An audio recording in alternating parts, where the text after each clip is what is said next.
तर नमस्कार मंडळी, welcome to my new vlog. आजच्या दिवशी तुम्ही बघत असाल तर आम्ही प्रवास करत आहोत।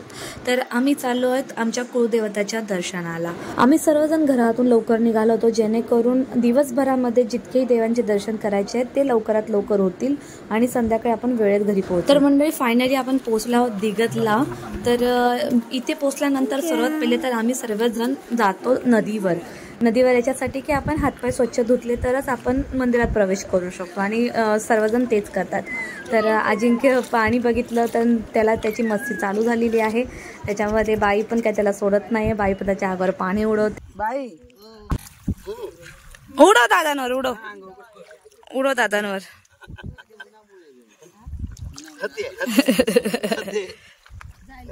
फटका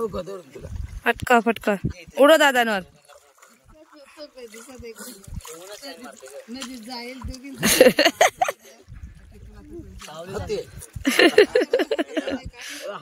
तर मित्रांनो, अशा प्रकारे आमच्या सर्वांचा हातपाय वगैरे धुवून झालेले आहे। आता आम्ही सर्वजण पुन्हा थोडंसं चढणार आहोत। दम लागलेला आहे, ऊन आहे भरपूर। शिवाय ही तुम्हाला जी होडी दिसते, या होडीमध्ये पहिले प्रवास केला जात होता, म्हणजे नदी पार करण्यासाठी। खूप जुनी होडी आहे, परंतु आता सध्या त्याची गरज लागत नाही। मित्रांनो, जोपर्यंत नाना आणि भाऊजी नारळ सोलत आहे तोपर्यंत झाडाच्या सावली सर्वजण बसलेले आहेत। थोड्याच वेळामध्ये आम्ही सर्वजण आता मंदिरात प्रवेश करणार आहे। तोपर्यंत अजिंक्यची मस्ती चालू आहे आणि दादांच्या हातात जे पानं दिसतात ते ती घेतली आहे दादांनी नैवेद्यासाठी, कारण आम्ही ताट वगैरे आणलेले नाही, तर झाडाच्या पानावरच आपण नैवेद्य काढणार आहोत। तर चला, सर्वजण गेलेले आहेत, आता मी आणि अजिंक्य निघालो आहे आतमध्ये प्रवेश करण्यासाठी। पळा पटकन, गरम आहे।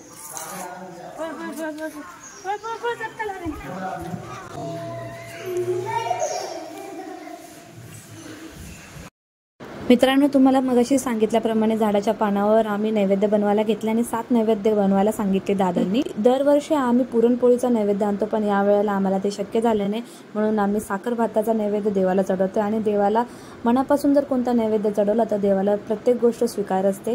तर त्याचप्रमाणे आम्ही खूप श्रद्धेने साखर भात आणलेला आहे आणि प्रत्येक देवाला आम्ही त्याचा नैवेद्य देणार आहे।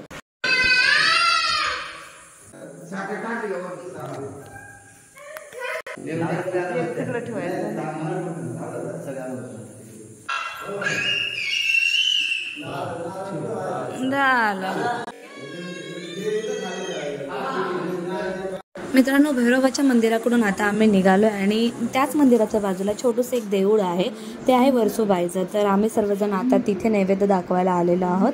तसं एकेकाने दर्शन घेतलेलं आहे आणि अजिंक्यने सुद्धा देवीपाशी डोकं टेकवलेलं आहे, भले रडत रडत का होईना।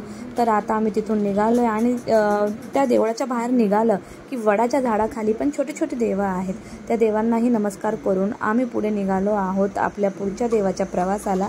तर तुम्ही व्हिडिओमध्ये कंटिन्यू राहा, तुम्हाला बघायला भेटेल की आम्ही कशा प्रकारे प्रवास करतोय। मित्रांनो, आता आम्ही निघालोय तातवडीच्या देवीचं दर्शन करायला। तर गंमत अशी झाली होती की आम्ही चुकून दुसऱ्या डोंगरावर गेलो होतो आणि नशीब आमचं की आम्ही तो पूर्ण चढून नाही गेलो, नाहीतर आमच्या सर्वच देवांचे दर्शन घ्यायचं राहूनच गेलं होतं। परंतु बोलतात ना की देवच पाठवतो एखाद्याला, तसंच एक व्यक्ती आम्हाला भेटली आणि तिने आम्हाला व्यवस्थित सांगितले की हा डोंगर नव्हे तर तो तुम्हाला समोरचा डोंगर दिसतोय ना, जो मी क्लोज करून दाखवला, तर त्या डोंगरावर जायचं होतं। तर आम्ही सर्वजण आता त्याच डोंगरावर जायला निघालो आहे। तर रखरखत्या उन्हामध्ये खूप त्रास झालेला आहे, परंतु फायनली पूर्णपणे प्रवास करून पूर्ण डोंगर चढून आम्ही पोचलो आहोत मंदिराकडे। जवळजवळ अर्धा पाऊण तास चालल्यानंतर मंदिर आलं। एवढ्या रखरखत्या उन्हामध्ये डोंगर चढून आलं।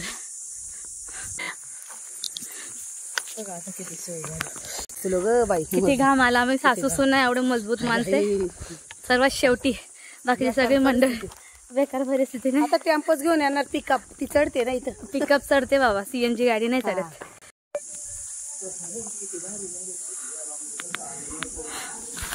अजिंक्य इकडे इकडे बाळा, चल इथे ऊन लागते। सगळं केलेलं आहे, बसायची व्यवस्था सगळी मंदिराची।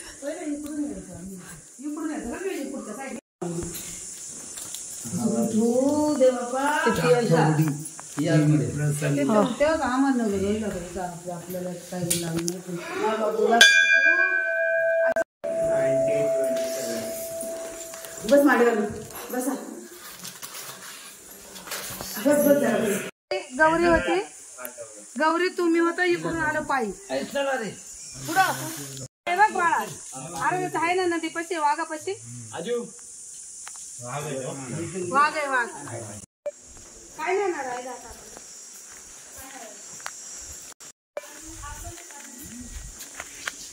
कोणते किडे आहेत हे असे? हे कोणत्या प्रकारचे किडे आहे? कॉक्रोच आहे का? भरपूर आहे तिथे अशा प्रकारचे किडे.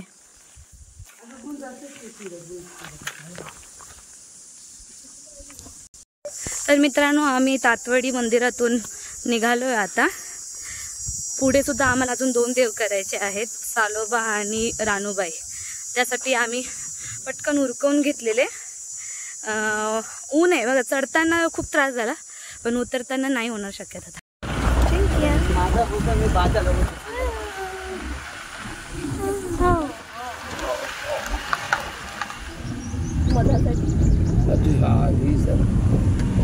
तर मित्रांनो तातोडीचा डोंगर उतरून आल्यानंतर आम्ही सर्वजण गेलो आहोत राणूबाईच्या देवळामध्ये. तिथे सुद्धा नियमितपणे आम्ही नैवेद्य ठेवले आणि त्यानंतर थोड्याच वेळात लगेच आम्ही गेलो आहोत सालोबाच्या मंदिरमध्ये. मित्रांनो तातोडीचा डोंगर चढायला आणि उतरायलाच इतका वेळ गेला की आपल्याला बाकीचे देवाचे दर्शन घेण्यासाठी थोडंसं घाई करावी लागली. तर राणूबाईच्या देवळातून आम्ही लवकरच निघालो आणि त्यानंतर आम्ही आलो सालोबाच्या देवळात. आणि देऊळ बंद, आतमधल्या देवाचं दर्शन नाही देऊ शकले, परंतु तुम्ही मंदिर बघू शकता की किती सुंदर रंगकाम केलेलं आहे आणि किती प्रशस्त असं मंदिर आहे. तर अशाच प्रकारे मित्रांनो सर्वांचं दर्शन झालेलं आहे. नारळसुद्धा वाढवलेला आहे.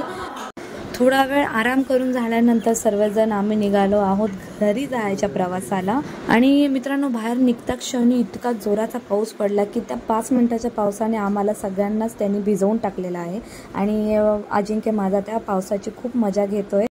तर मंडळी कसा वाटला तुम्हाला आजचा व्हिडिओ कमेंट बॉक्समध्ये मला नक्की कळवा. आणि असेच नवनवीन व्हिडिओज बघण्यासाठी चॅनलला जर तुम्ही सबस्क्राईब केलं नसेल तर चॅनलला सबस्क्राईब करायला विसरू नका. आणि सोबतच बेल आयकनला सुद्धा क्लिक करायला विसरू नका. तर भेटूया पुढच्या ब्लॉगमध्ये. बाय.